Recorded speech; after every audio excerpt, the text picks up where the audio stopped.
Hi!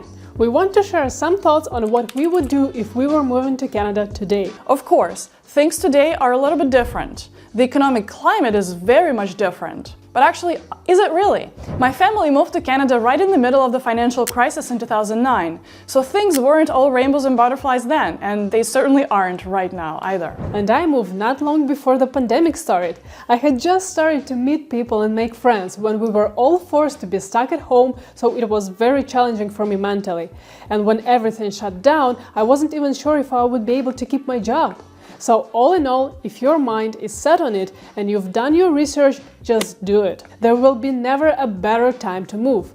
But the sooner you do it, the sooner you will figure things out. The barrier for entry in Canada is only rising, with both express entry scores rising and the cost of living getting higher and higher. Anyhow, so what would I do if I were moving to Canada soon? First, I'd make sure I have a lot of money saved up. Cost of living in Canada is high, and you already know that probably. The amount that the RCC recommends to bring with you is actually fractional to the real amount that you might end up needing to avoid settling with stress. This is especially true if I were moving to one of the most expensive cities like Toronto or Vancouver. We've done some calculations and we came up with a range between $14,000 to $16,000. This is the amount that you'd need for settling comfortably in Canada as a single person and covering living expenses for up to 6 months. When my family moved to Canada, we brought the bare minimum recommended by the RCC back at the time. And we got in trouble because those money evaporated quickly with all the rental deposits, buying new furniture, and appliances for our new home.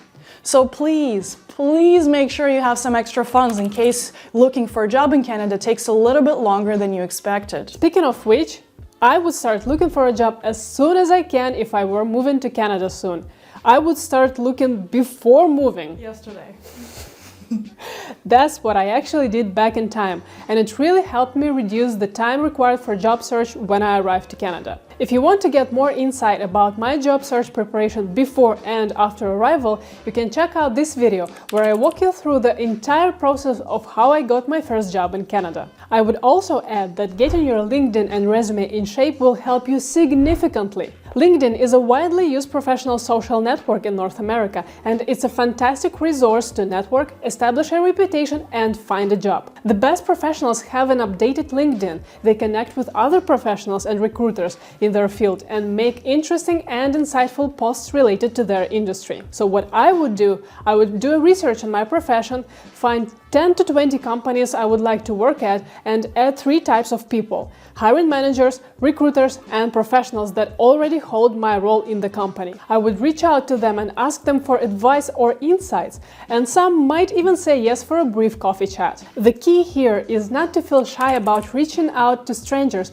and sharing information about myself and my skills. So I've held 15 jobs in my 14 years in Canada in my field. I know it's a lot, and there's a reason for that. I might share that story later at some point, but the point for this video is that half of those jobs that I've gotten them through LinkedIn.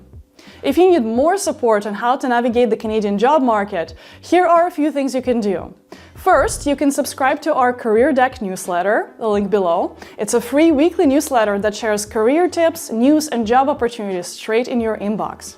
You could also sign up for a free job search course. It's a collection of 8 emails that you will receive over 4 weeks with specific advice on every aspect of your job search, completely free.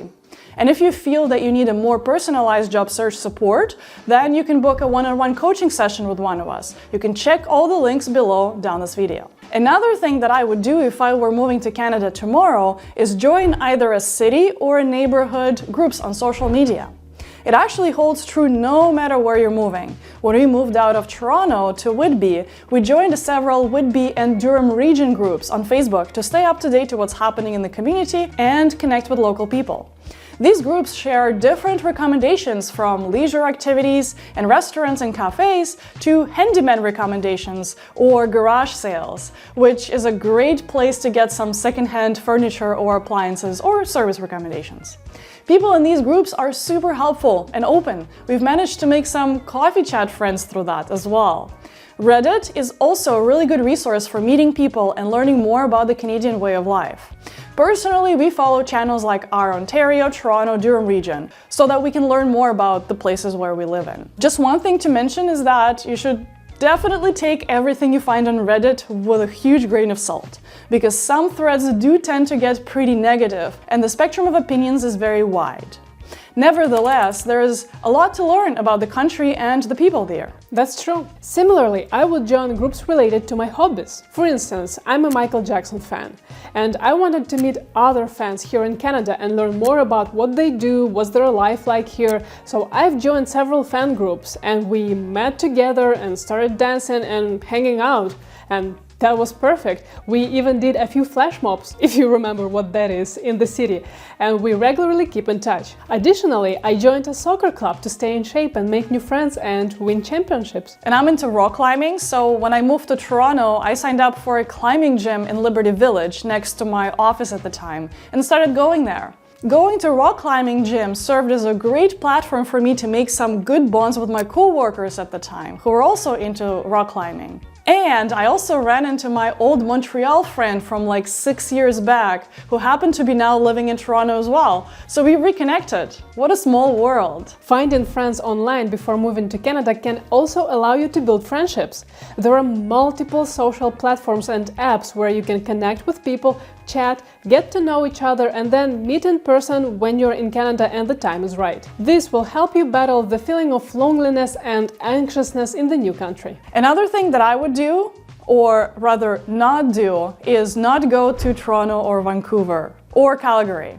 These cities are way too expensive and they're hyper competitive too. Moving to a new country is a stressful process in its own, and moving to a big city may add an additional financial stress that you don't need when you're new to Canada. On the other hand, if you are in the ideal scenario and are following our #1 recommendation and finance is not a concern for you, there is no better place to start than the top 3 cities, especially if you come from a large city yourself. If you are like the most newcomers and you want to play it safe and come to any of the big 3 cities, then look into the city suburbs. In the Greater Toronto area, those could be Durham region, Halton or Peel region, or even further, Hamilton.